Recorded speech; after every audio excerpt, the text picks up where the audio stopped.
Hey, this is episode number 79, NoLaughTrack podcast, Acme's official podcast. My name is Justin Severson, the host. Thank you to Circle of Heat once again for letting us play their music at the beginning there.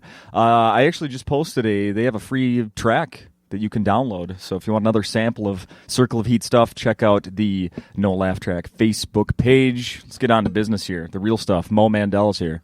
Hey, what's up, man? What's up, dude? So NoLaughTrack? Yeah. So like every other podcast? But that's the theme of it? What do you mean? No podcasts have a laugh track. No. But you've chosen that name to be the theme of the podcast. So there's no laugh track. True. So it could also just be called like Podcast. Another podcast? Yeah. That's true. There's also no fish tank here. There's a lot of details. How do you know? Did you look him back? I've searched for I did look around.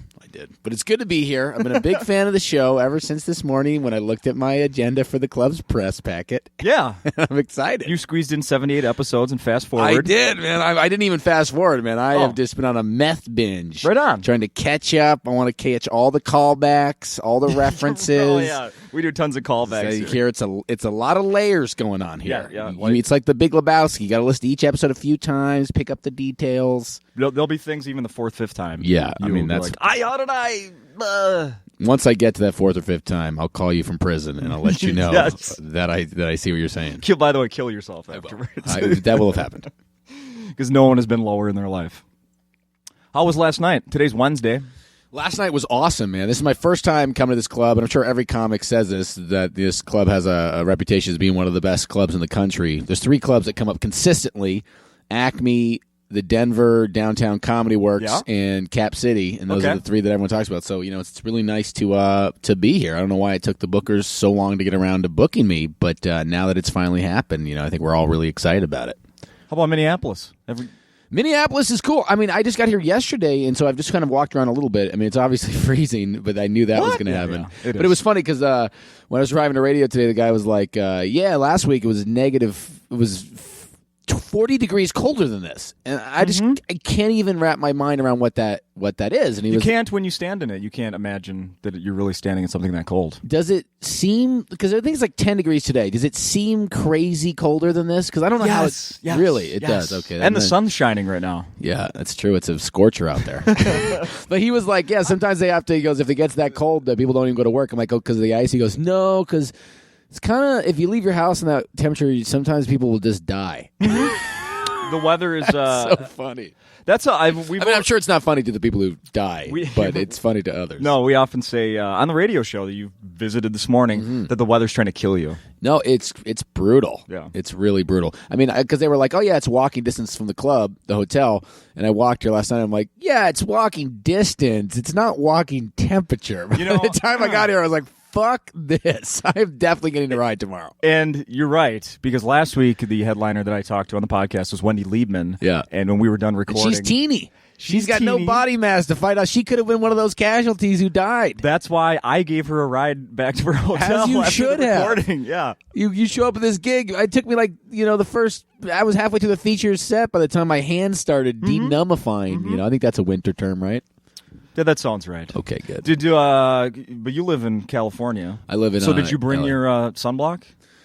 I did not bring my. I brought my bronzer. Your bronzer. I brought my bronzer, and I brought my spray tan, but not sunblock. Trying to get a nice base coat. Where have you been, Mo? Minnesota, obviously. I mean, it was not even negative 40, so it was really hot out there, and exactly. Hey, I heard you on Scarborough County. Yeah. County, not country, as we just figured out. That's the non-sports podcast. Yeah, the Sklar Brothers, they have two. One of them is for normal guys, and other ones are for guys like me who don't know anything about sports, who just look like they should know something about sports. But you do. I know. When I heard you say that, you were like, on that show, I heard you say something about, I don't know, Giants, 49ers. I know. I've got a very jockey kind of persona. I look jockey. Yeah. I've got very rapey hair, and yet nothing... I don't know anything about sports. I don't know. I like playing them, but I just don't give I couldn't give less of a fuck about professional sports, and I don't mean that in a hostile way. I have nothing against them, but I just have no ability to find it interesting. I never watch, and I regret that, because when friends of mine are always like getting together watching sports on, come over, watch the game, and I'm always like, God, I'm fucking so bored right now. Do you drink? Yeah, I drink a lot, but I don't drink enough to enjoy sports. I don't know how much you have to drink to enjoy sports. Maybe I got to try other drugs. Fair enough. I love TV. I like to watch everything on TV, like dramas, I love all that stuff. I can sit and watch The Walking Dead for 8 hours in a row, but one sports game, blah. My girlfriend's watching that horror mystery, American Horror Story. American Horror Mystery Story? Science Horror Mystery Science Theater Horror Story. It's a horror show where zombies heckle the show. Actually, that sounds fucking awesome. We might have just pitched the new show for some random channel that no one will watch. That's right. Yeah. Fuse.pivottv.com / who gives a fuck. Exactly. So you've never visited Minneapolis before? I have. No, I have. I did the other club one time years ago. Oh, you did? Yeah. But I didn't headline it, though. I featured over there a long time ago. Yeah. At the Mall of America? The Mall of America, yeah. Which was funny because I don't know if it's changed. This was back in 2009 or 10. I got the sense, and I don't want to shit on you guys' mall, but I got the sense that every level had the same stores.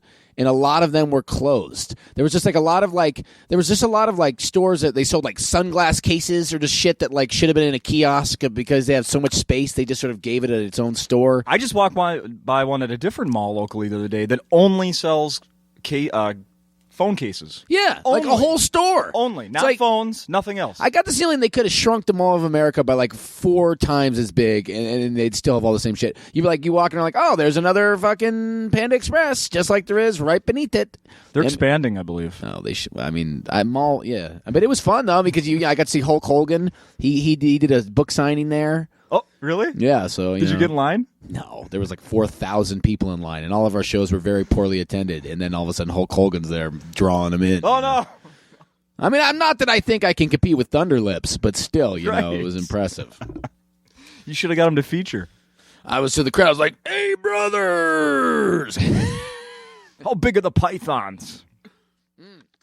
You guys like that voiceover work? Hey, brother! I just did I just booked my first voiceover job the other day doing promo for Nickelodeon. So if you watch Nickelodeon... Seriously? Yeah. If you watch Nickelodeon over the break, which you probably won't because you're probably not a kid who's listening to this, but you'll hear me going, I think I'm fucking killer. I think this is... I'm going to do it for you right now. I think, honestly, this is the best skill I have in entertainment. Yeah, let's hear it. Get ready for the Nickelodeon Winter Break Block Party Weekend. Snow or no snow, don't be a no-show for the Winter Break Block Party. Monday at 9, only on Nick.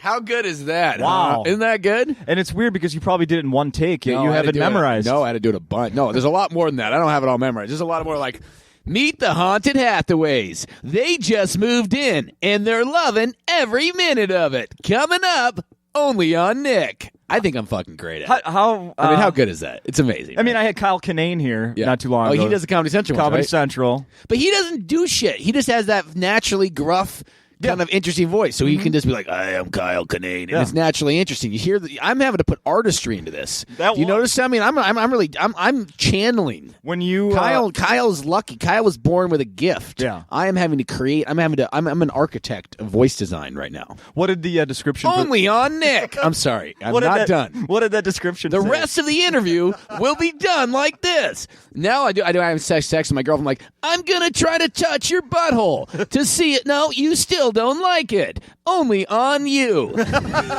What? Oh, the description? It said they wanted I don't think I necessarily did the description, but they said they wanted wild and crazy uncle who comes over to the kid's house. It's funny. I was going to say older brother. Yeah, that's what it is. Older brother, wild guy who is hanging out watching cartoons with the kids, but not in a creepy way. Right. Yeah, because that exists. They even said that. So that was the first one. Hopefully there's more because it's fun. Just once. I had to go. No, hopefully there's more promos because I went in for the voice of the network, you know, and I don't know if they decided that yet, but they gave me this one, and then we'll see how that goes. Oh, I see. So they just said, but it's kind of cool though, yeah, because I had to do it, and then I go back in and redo it, and so I got to see the actual promo spot. It looks pretty sweet, you know. It's all the different cartoons and shit. And then I'm in the background, you know. So this comedy thing doesn't work out. Are you going to sit there in front of a television? I'm going to watch until. Yeah, I'm going to watch until I see it. Yeah, absolutely. Yeah, I probably will. I have a lot of time here in Minneapolis. I'm not going outside. When did they start? I don't know. You don't know? I have no idea. Well, I have 2 daughters that are probably right in their Nickelodeon age group, so They're going to be getting down with the winter break block party I weekend? may find myself in front of a television. I just deleted a Nickelodeon special, the Halloween special that someone else probably voiced and said Friday at 8. Oh, kill him. Who's taking my work? I don't know, but Is that Kyle? Kyle! Keenan Thompson was the star of that special. I just deleted it off the Really? DVR last night. Yeah. Wait, Keenan Thompson, the guy from Saturday Night Live? Mm-hmm. Did they call you out to try out for the Black female role? Yeah, black they female. did. I'm a good actor. I'm not quite that good of an actress, though. So I'm a good actor, not a good actress. And so and I'm not good at being black. Fair enough. Not anymore. I had a brief black phase where I was awesome at it. You have done a lot of acting. Perfect A time lot. to talk I've about done that. Some. More than I have. Yeah. More than a lot of, there's I've done more headliners than that a come lot here. of people who are in this bar right now have done. Okay. fair enough. Arguably the most acting that anyone in this bar right now has done. No doubt. Well, I hope there's no doubt. It'd be really depressing if a guy's like, I was a series regular for 12 years. I'm sorry. Is that Jason Alexander? I did not see you eating that hoagie. So how long have you been taking tickets here, Jason? Bizarre. I watched your on your website this morning. I watched the clip of all of the The acting reel? the acting reel. That's a term, guys. R-E-E-L. Real. Yeah. 2 E's. Yeah. Not an A. Yeah. Modern Family. Yeah, I'm pretty good. I think I'm a good actor. I think it's clear. No response? Yeah. I'm a good actor, right? I believed every role. What the fuck, Hollywood? I believe that you did Hollywood, steal. give me more. I believe you did steal Ed O'Neill's parking spot. Yeah, that was awesome. You know what's cool about that? I'm only on Modern Family for about 50 seconds, but because I had the one scene where he yells at me, and then I had another scene that's on there where I literally just drove in and stole his parking spot. That's all that happens. Yeah. But they shot it on 2 different days, so they hired me as a guest star, and because I had to go the other day, I got a full week-long guest star billing. So I get like residuals like a motherfucker from that. Wow. I mean, they're not huge residuals, but it's like now it's on USA Network, Yeah, and yeah. they play it like twice a month now. So it's great. So I get like the full week long, residual bump. Which is Hell kinda nice. yeah. Yeah. Oh, that's nice. Yeah, it's nice. Residuals are sweet. I wish I'd done more TV shit because like actually not just cable bullshit, because those network things, like I did that episode of Castle, Yeah. which is this big show on ABC, and they play those murder mystery shows on TNT like fucking all the time. Forever. And you get residuals forever. You get them for like 20 years. It's great. Yeah. There'll be a Law and Order on a USA Network. Yeah. It's long past we're gone. I know. You need to I need to get more of that shit because that's where the money I gotta is. ask you, whose decision was it to put the clip from Castle on your reel where you don't have a shirt on? Was that you or That was me. that was you? Yeah. By the way, if you Google Mo Mandel, this is true. I think like number 8 that comes up is Mo Mandel shirtless. Really? I'm not kidding. That clip of me with my shirt off has ended up on numerous gay men's websites. You're kidding. No, I'm not kidding. One of them made just a meme. They did a meme of me with my shirt off. Because a lot of gay dudes like me because of my natural kind of attractiveness, but also because I've been on Chelsea Lately a lot, and that's kind of like a big gay man's show. Yeah. And the gays like that show. And so, yeah, I mean, I get a lot of sexual harassment. No, I mean, compared to from women, mostly from men. Suggestive tweets? I'm not baiting them, but do they give me suggestions? Yes. Oh, yes, they Yes. do. I thought you were that. I was like, what do you fellas think? I'm not above that. I Hashtag hit me need back. approval. I'm not above that. I'm not going to say that's a good idea. Doesn't matter. Fuck it. Take it from anybody. That's how I feel, man. But that was a funny scene they shot because, so the scene basically was, there was a scene where they arrest us on Castle, and it's me and this guy or with these 2 chicks, and basically the idea is that we're like basically having a fuck party, and then they run in and arrest us. So the director's got these 2 hot chicks and me and this other guy, and he goes, all right, he's trying to figure out how the scene's going to go. He goes, turns to one guy and he goes, all right, how about you and this chick are just making at it like hardcore, like just about to fuck? And I'm like, oh, sweet. All right, what are we doing? He goes, and you guys just fucked and you're getting out of the shower and you've already dried off. I'm like, what? What the fuck? So he shot it for like an hour. This dude was just making out with this girl like crazy. I mean, he was taking advantage of the situation. And I'm just standing with this girl the whole time like, we just dried off. It sucked. Was it good for you? I know, I don't even remember it. it. You didn't get anything, man. I got nothing. Which chick was hotter, be honest? I think mine was hotter too, which was annoying because, really would have been the stakes were even higher. Your stakes are even higher. Yeah. That's a good way to put that. And on the show Happy Endings, Winker. Yeah, that was awesome. That was a really fun one. I was a guy who, it was the Valentine's episode, and I was playing opposite Casey Wilson. I was this guy who had like this involuntary wink problem. So he would say something like, "I really love you," and then he would wink, and she would be like, "Wait, do you love me or do you not?" He'd be like, "No, I do," and he would wink again. And so I said to the director, I'm like, "So why does he?" As I said, it's like, "Why does he wink? What's the motivation? Like, what is it?" And the guy goes, "We don't know. We just think it's funny that he does it. So just every time you do it, have like a different read. Like maybe one time it's a Twitch, one time it's your R line. So it's pretty funny. Like that was a go. I'm really happy about that one. That was a lot of fun. That concept. That show was really good too. I don't know why that show didn't last because it seemed like they really were fucking funny. Happy endings. And what Casey Wilson, adorable. Yeah, very funny. Yeah, I like her. Have you tried to use that in your personal life? By the way, the wink just winking. Yeah. Not effectively. No. I have not. It has not been that effective. I'll tell you that. Wink. It has been, has it? Or it's hard to do a wink bit on a podcast. Maybe I should describe my feelings now after. Let's not have. Let's have less of you. Okay, I agree. I'm sorry. I'm just reading the comment section on your website. Ouch, babe. All right, take it away, kid. And then one more I want to mention: Free Agents with Hank Azaria, super funny, and Catherine Hahn, who I loved in the movie I just watched, We're the Millers. Oh, God. She was hilarious in that. Mm-hmm. I just watched that with my parents over Thanksgiving, and we were like, dude, Catherine was... I think she stole that movie. Yeah, she was I agree. So fucking funny. Catherine Hahn is the sweetest, nicest person I've ever met in this business. Like, she is unbelievable. I was incredibly lucky to be a part of that show. It didn't do very well, obviously, it would cancel immediately, but it was still an NBC primetime sitcom. I was one of the leads. It was Hank Azaria, Catherine Hahn, and then me and Natasha Leggero, Al Madrigal. It was just it was a beautiful thing. What I look forward to hopefully one day being in that position again because it was awesome. Yeah. And the money was fantastic. So much more than any of the scrubby cable shows that I might be lucky enough to pop on. That network TV shit. But she's a high-level actress. And now she's got a huge role in that movie Mitty that's out with Ben Stiller. Yeah, I want to see that. Yeah, it's going to be awesome. So how about writing? You doing writing right now? Yeah, I'm doing a lot of writing. I got 2 shows in development. One with his FX, and I actually had my notes call with them on the outline of the pilot in an hour and a half. So hopefully they liked it. We'll see. I got the director attached who is the exec producer of Wilford. This guy, Randall Einhorn. Fucking badass. Yeah. And so excited about that. And then I'm also writing something for the Disney Channel randomly. And I'm on like draft 3 right now. They seem to like it, so we'll see what happens, man. It's I've been trying. I try to keep my hands in a lot of different pots. You got a lot of time on my hands on these road gigs. So if I'm not working on a script or something, or I just get bored out of my mind.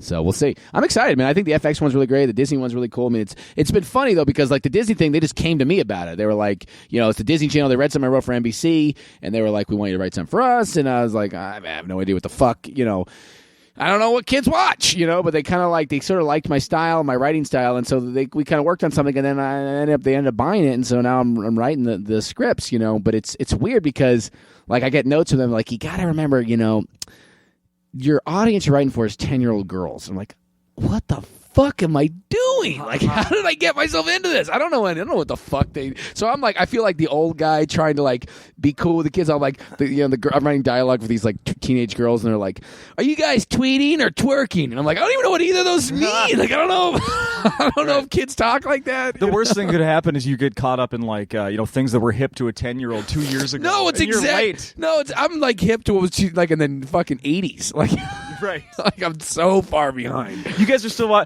Saved by the Bell, right? Well, this shit just goes so fast too. It's like I did a gig at a college the other day and I referenced Pandora and some kid yelled Spotify. I'm like, fuck you, dude. Yeah. I mean, I already feel old enough. It's just like ridiculous. What an asshole. Yeah. So man, trying to make it happen. What's the Disney thing going to be? Do you want to say anything more about? Well, it's pretty it's pretty simple concept. It's kind of like what it's morphed into is kind of like a step by step. You remember that show, like about a blended family? Yeah. So it's kind of like that kind of vibe. But I think it's fucking funny. It's called Stop the Wedding. That's the idea right now. And it's kind of got like a How I Met Your Mother feel to it, where they're kind of revealing the story along the way. So we'll see. Who the hell knows? I wouldn't be in that. I would just write that. Yeah. So I like writing though. That's kind of where my background was. I wrote like a novel in college, and I was a short story writer. I was a creative writing major in college. I always that was kind of my first passion in terms of all this kind of stuff. Was it always comedy? Well, it was always dark comedy. It was always really weird, twisted, kind of like fucked up, stories that when I look back at them now were very comedic. Yeah. More than they were well written.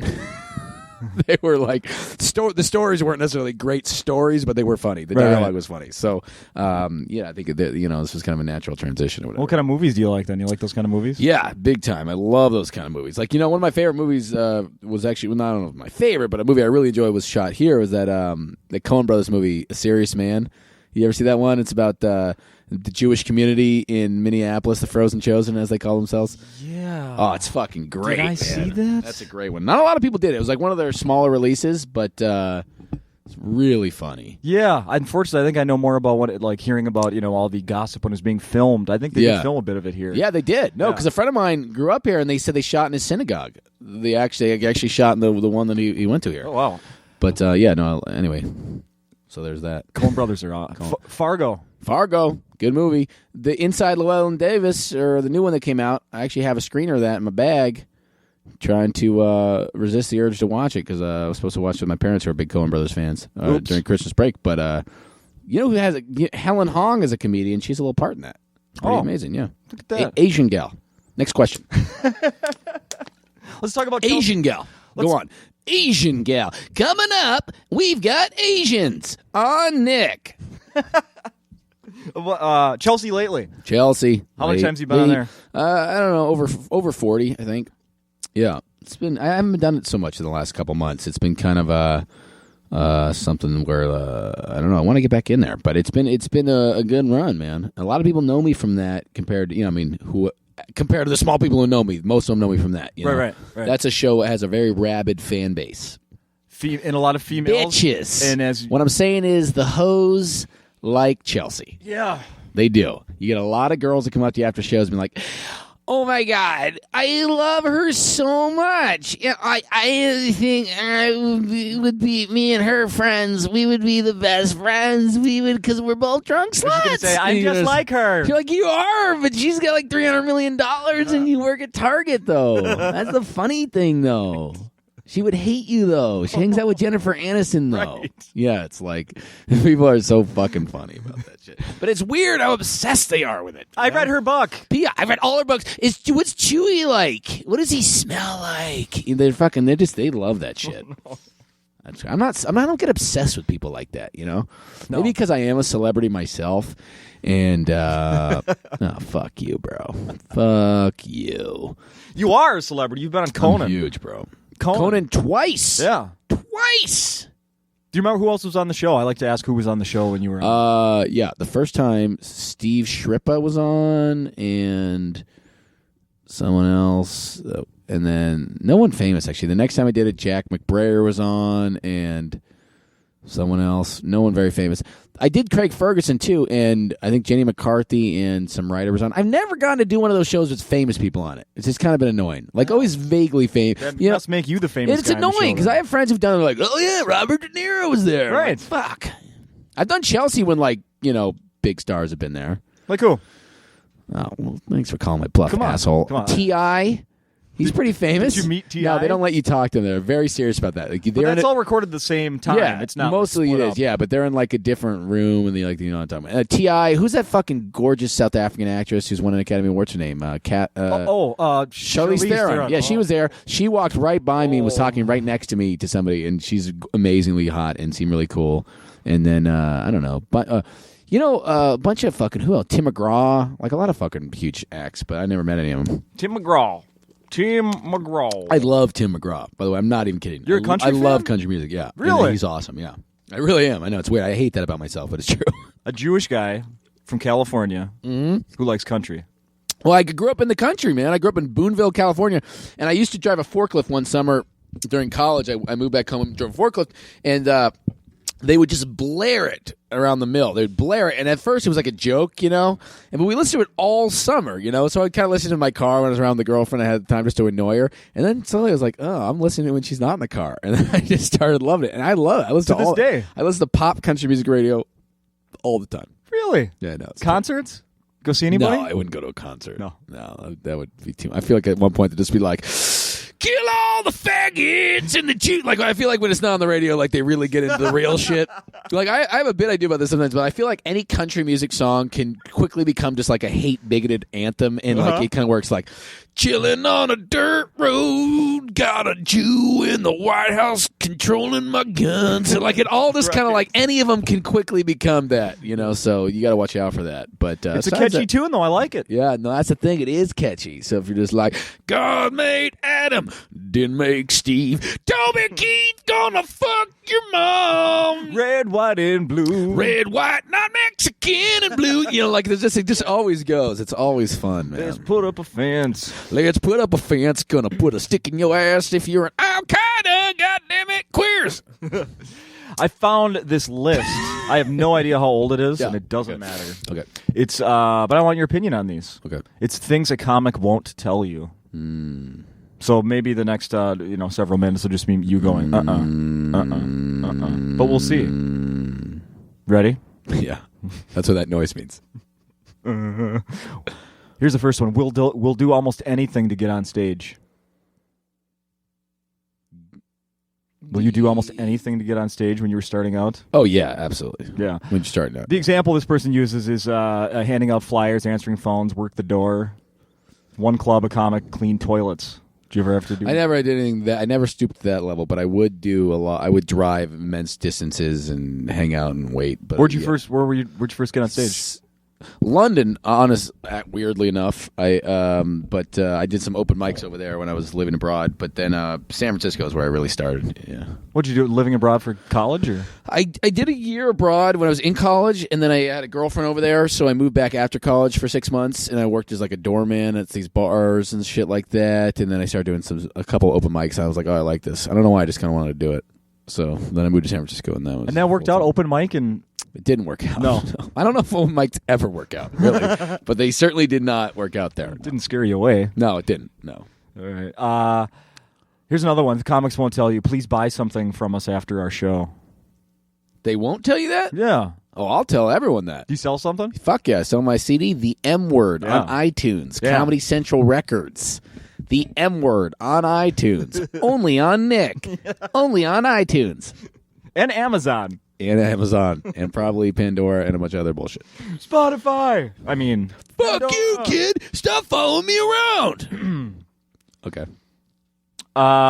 Some club owners dictate our material. A lot of these clubs, I don't know if they dictate it, but I fucking hate these little comment cards all these clubs have out now. They're like, tell us what you thought about the comic. What'd you like? Did you like the comic? It's like, why fucking... I mean, why don't you have your own taste? If you're going to book a comedy club, it's your business. You know what I mean? Like, why don't you have a little pride in your own taste being a reflection of it? It's just annoying to me. Because you know what you get on? You have a bunch of fucking idiots who are like, that was offensive. I didn't love this, blah, blah, blah. And then you end up just getting a bunch of fucking bullshit, watered-down comedy. Yeah, it's a lot more common that you're going to get a negative one. Yeah, of course. Really positive people, they're too busy laughing to be like, he said a joke about my religion. It's just annoying, you know? So... fucking bullshit. Oh, there's some comic cards right there. Okay. They don't do those here, for the record. That's good. Not at Acme. Is that where you are? Oh, there's. Yeah. Plus, it takes you so long to go all around the room and collect them up so no one can fill them out, right? Right. And I do 10 minutes to be like, guys, please, seriously, give me your reviews. I really need it. My FX show hasn't gotten picked up yet. And please. Is it true that the worst audience is a bachelorette party? Or do you enjoy that? Yeah, they're probably the worst. Probably the worst. Yeah, they're not fun. I don't know if that's the worst audience, but yeah, they're up there. Rednecks worse? No, rednecks are good. They're a fun-loving bunch. Old Jews are really bad. Why? I've done some because Jews don't drink really, you know. So it's annoying if do some of these Jewish events because they don't drink and they're too intellectual to laugh at the dumb shit, but they're too uptight to laugh at the funny, edgy stuff, and so it's just very hard to know how to connect with them. You know, I'd say the worst people to perform to is any group of all the same people. Okay. They're the worst. Yeah. Because they only, especially if they're a minority, like all Persians, all Jews, all Mexicans, all blacks, they only want to hear about themselves if you're not one of them. Yeah. It's fucking annoying, or even if you are, you know. But I'm not really that Jewish, so when I do those Jewish gigs, I don't really know, I don't really feel like I'm part of that either. Because I grew up in the country, so I don't know their whole little shtick. I know enough to say shtick. Yeah, that's about it. Yeah. Yeah, you shouldn't use shtick in a diatribe about how you're not that Jewish. I don't relate to them. It's cold and my nose is large. Right, Who likes Woody Allen? When will we stop telling a joke? When it stops getting laughs. I'm trying to stop telling everything I've done on TV and on my CD at this point. It's not working yet. I'm not quite up to that point, but I'm pretty much eliminating most of what I do on my CD. Just about all of my CD is not what I tell on stage now. And I want to shoot an hour special this summer, so I'm really trying to stop using jokes that still work, but I've already done them. You have to do that, or you never really, build. Yeah. So, yeah. Joke stealing is rare, but it does happen. Less so now, I'm sure, with the internet. Yeah. You can't get away with shit. The Shia LaBeouf thing, have you heard about this? No. You haven't heard about this? This is unbelievable. So. It's like the huge story right now. He made this short film called HarryCantor.com, and it played at Cannes last year. Jim Gaffigan is the lead. Okay. And it just came out, they put it on the internet on Monday, it just came out that he stole the entire story from a short comic written for charity by the guy who did Ghost World and Art School Confidential. Oh, yeah. He stole the story. There was a short comic he wrote called Justin M. Damiano or something, and in this short film Shia LaBeouf did, there was like word for word line stolen, the same plot, the same background visuals. And so first he's like, he writes a statement going, I didn't realize I was supposed to credit him. I apologize. I was inspired by this work. I didn't realize I was supposed to credit him. And then it's just obviously ridiculous. So then he writes this apology saying, often like flattery is the biggest form of da-da-da. And then someone points out that the apology is lifted from Yahoo Answers definition of plagiarism. What? And yeah, he like lifted lines from that and put that in his apology. It's unfucking believable. But what an idiot. Why would you think you could get away stealing from a guy who's like had major Hollywood successes? He's got fans. People know who this guy is. Like, it's just so now Jim Gaffigan, and obviously he didn't do anything, but it's like still shitty for him. He goes out of his way, shoots his little short film, and then it's got to have all this controversy around it. Yeah, that's not something you think that Gaffigan would even. Obviously he knew nothing about it. I mean, this must be. I'm sure he's just pissed at whoever fucking one of his agents told him to do it. Yeah, but I mean, what an embarrassment! What a fucking idiot that kid is. What a fucking LaBeouf. What a LaBeoufski. That said, the Transmovers movies are fucking horrible. Yeah. They're horrible. I was hoping you were going to say they horrible. They are fucking unwatchable. Michael Bay doesn't listen to this, does he? Because I'd love to get T.J. Miller into one of his next movies. T.J. Miller's like in the next Transformers. Big, huge part, opposite Mark Wahlberg. I didn't know that. Yeah. I wish I was doing that. How can we do that? I wish I was doing that instead of this. Hey, TJ, if you're listening, can I have some of your talent and ability and success? Anything. Well, you haven't the wavy hair. You haven't wrestled a bear like he has, have you? No, he didn't wrestle the bear. No. He fucking stood next to it, and if he, if he did wrestle a bear, he would probably be Mark Wahlberg starring opposite T.J. Miller, not the opposite, but he stood next to it. Yeah. Jeez, he's a fearless motherfucker. Badass comic. I want his life. Mandel attempts to switch bodies with T.J. Miller. A new film attempting to gain success that he doesn't deserve.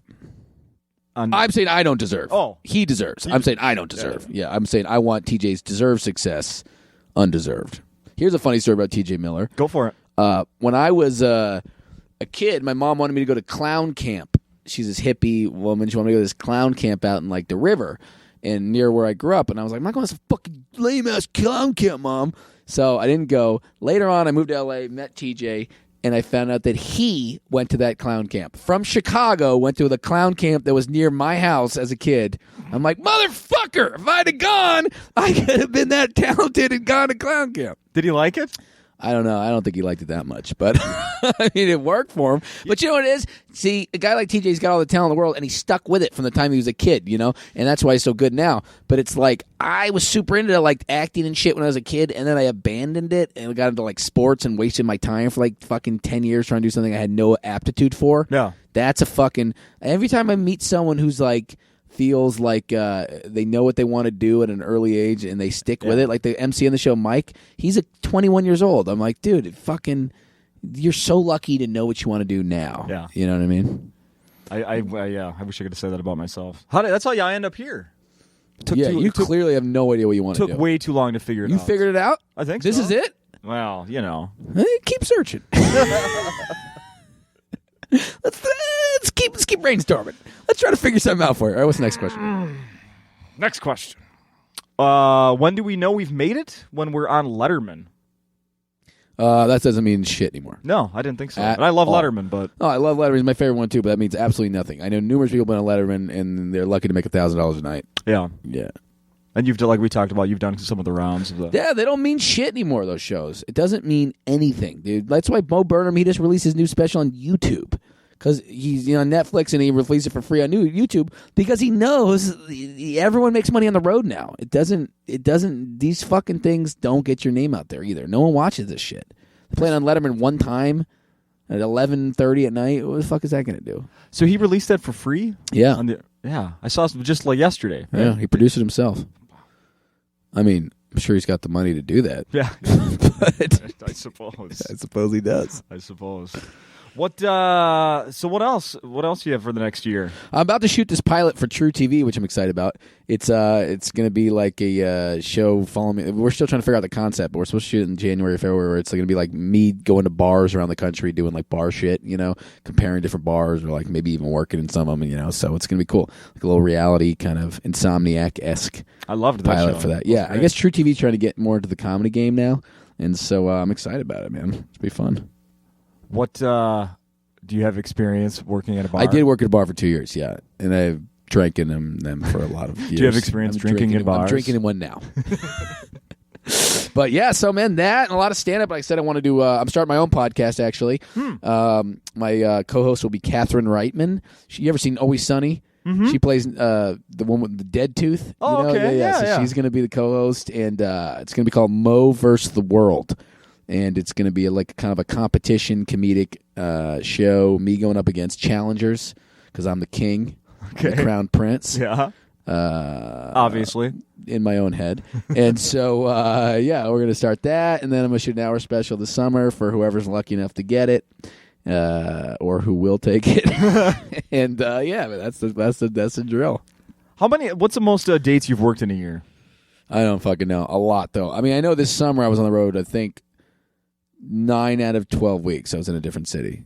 So that was like my longest stretch. I want to get your opinion on this thing. I just found this morning. It says that there was a list of the hardest working artists of 2013, and what they're looking at here is bands or whatever that played the most gigs and traveled the most. Yeah. And just what I have here is how many shows. The L.A. indie rock band Local Natives was number one with 188 shows. You did way more. Comedians. Yeah, we way do more than that. Yeah, absolutely. Yeah, definitely. That's a lot. Well, 100. Yeah, no, definitely do more than that. Yeah. But you know what's different for them is they got to drive to a new city every show.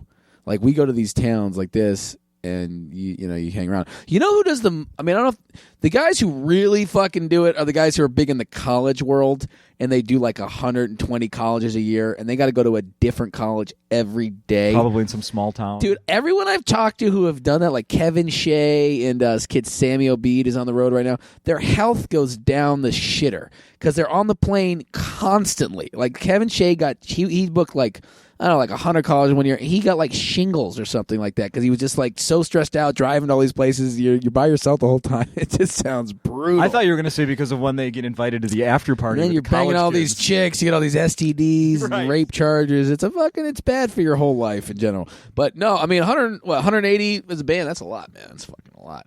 I don't travel as much as some people do. Maybe I will in the coming years, but I try to stay in LA and try to, obviously I've been trying to make this acting thing happen, slowly but surely. So I don't know. But like guys like Bert Kreischer, I know when we were on that show Reality Bites Back, he said he was on the road like 44 weeks a year. I mean, that's a lot. Hell yeah, it's a lot. And he's got kids and shit. I don't even know. Why do women stick with you? When what the fuck? Like, who wants to marry a guy? And I think about this myself in terms of like, if I ever have kids and all that, who would want to be around a guy who's like, all right, babe, see you Sunday, and I'll be gone on Tuesday for radio. Like, it's like ridiculous. Well, I know you've been on Tom Segura's podcast. Yeah. They must never see each other. Yeah. They're like, we've been going out for 7 years. I'm like, yeah, you've seen each other for the equivalent of like 2 years. I mean, it's like ridiculous. When they're beginning of their podcast, when they do their dates, like, well, I'll be in this and I'll be here. Like, you're in different parts of the country weird. in the same week. I know. No one's home. They've got a special kind of marriage. But it's now that we're talking about Your Mom's House, a great podcast, it's fantastic. and they're starting to tour together, I think, for that podcast. So hopefully it'll actually, get there. You know what'll happen? They'll be on the road together, realize they actually don't like each other that much. Right. Like, I only love you 2 days a week. This was the worst decision ever. Let's go back and do our own thing. Yeah, I think that's a good idea. Let's talk about on your website, Mandelisms. Mandelisms. Yeah, it's the blog that I write on my momandel.com or mandelisms.com. Yeah. Okay. Yeah. How often are you doing that? I mean, when I was on the road this summer, it was pretty often, but I've been doing it less and less now because I've just been kind of lazy or whatever. I'm working on other shit, but I try to do it like at least every 2 or 3 weeks. Your writing skills have to go to something else, right? Yeah, exactly. There's just so much genius that I get out there. But no, I mean, I try to bang them out, Like, here's one that was interesting. I write about different things going on in my life and things in Hollywood. But I booked this commercial for Miller Lite, and I never book commercials, ever, And I was just disgusted with the process of just going in there. I didn't want to go anymore. I went in for this one. And I went in, and there was a director and the producers and all these fucking people in the room, and they go, all right, now, in this spot, we're just going to see you guys set up a camp. You're just going to set up a tent. There's not going to be any dialogue. So just pantomime setting up a tent. Because they always ask you to do something just humiliating in the commercials so that you'll go home and hang yourself. Like, it's just so he goes, so there's not going to be any dialogue. So you can just say whatever you want because there would be music playing over it when we actually shot it anyway. Right. So he goes, say whatever you want when we do the audition. So I was like, all right, well, I got to say something to earn this because how else are you going to? So I literally say this. Swear to God, I go, setting up the campsite, and I just go, man, I hope we fuck some bitches out here in the woods. I brought a ton of drugs trying to get my dick sucked by a grizzly bear. And there's like 2 other actors, and they're like, what the fuck is he doing? Like, they were like, what is this? They were trying to pantomime. They're like, I don't think there are bears out here. I'm like, I'm fucking something, bro. Zip up your sleeping bag. And then they did it, and the director was just laughing his ass off. And the director and the other people were like, what the fuck just happened? I walked out. I'm like, I know I booked it. And I did, because he knew anyone could do this job. Yeah. You just need someone looking like they're setting up a tent. He's like, well, why not have a lunatic on set? It'll make it more enjoyable. And sure enough, that's exactly what happened. I was on set. The camera broke down for a while, and they had me do some stand-up for the crew and just fuck around. Like, cool. Yeah, it was great. That could have easily gone very badly, and I've since tried not quite that ballsy of a move, but getting back to T.J. Miller, he's notorious for that, for doing like crazy shit. Having the balls to do crazy shit. And yeah. I heard this story. I don't know if this is true, but I heard when he booked what's that movie called? Cloverfield? I heard he went in with J.J. Abrams, and he was like, yeah, you can kind of do it however you want. You don't have to be holding the camera. He goes, anything I want. I heard he lied down on a table and did the whole scene lying down on a table for no fucking reason. But that's how you do it, man. That you got to set yourself apart. Guess. Yeah, man. So that's. I think I need to have more balls to do that shit more often. I think it would be. I'd book numerous beer related commercials. So were you paid in money or Miller Lite? I was paid in money, which I spent on Bud Light. That's perfect. Yeah, it was on during the. It was funny though. Like, it's literally on. It was on during the March Madness. I had no lines. Just sitting there like, here I am, guy going camping. Pay me. Nice. Yeah, nice. It's pretty sweet. All right. Where else? So the website? Website, momandel.com. I'm on Twitter. I'm rocking it on Twitter. Jim Gaffigan follows me. Howie Mandel follows me. No relation. Other white comics follow me. I'm on Facebook. I got a CD. It's all happening. It's all happening. Yeah, and then look out for my podcast, too. I think it's going to be on All Things Comedy. I think that's going to be the network I'm going to go with. And it is going to be called Mo vs. the World. Sweet. Thank you for having me, man. We'll give it a little plug when you start. Please and do. You'll add at least 2 more people. Please do. You'll add 2 more, and I'll be one of them. You've got 2 listeners coming up only on... and he dies in a pool of his own nick. All right, everybody, come out and see Mo. He's here Wednesday nights, Thursday, Friday, Saturday. 2 Friday, 2 Saturday. Bring him some mittens. Yeah. Perfect. Thank you.